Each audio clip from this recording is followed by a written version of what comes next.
1500 سال پہلے رسول اللہ صلی اللہ علیہ وسلم نے جو نشانیاں بتائیں آج وہ سچ ہو رہی ہیں۔ قرب قیامت کی نشانیاں: مرد کم اور عورتیں زیادہ ہو جائیں گی۔ لوگ موسیقی کے انداز میں قرآن مجید کی تلاوت کریں گے۔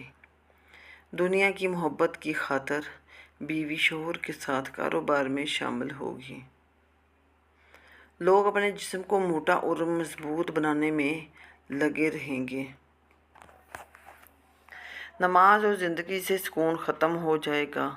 سود کا کاروبار عام ہو جائے گا۔ لوگ صحیح احادیث کا انکار کریں گے اور جھوٹی احادیث بیان کریں گے۔ فتنوں میں اضافہ ہوگا اور دین کا علم کم ہوتا جائے گا۔ قرآن کو کمانے کا ذریعہ بنایا جائے گا۔ جھوٹ عام ہوگا اور جھوٹی گواہی دی جائے گی۔ یاد رکھیں یہ دنیا فانی ہے، اصل زندگی آخرت کی ہے۔ اپنے ایمان کو سنبھالیے ورنہ وقت ہاتھ سے نکل جائے گا۔ اللہ آپ سب کا حامی و ناصر ہو۔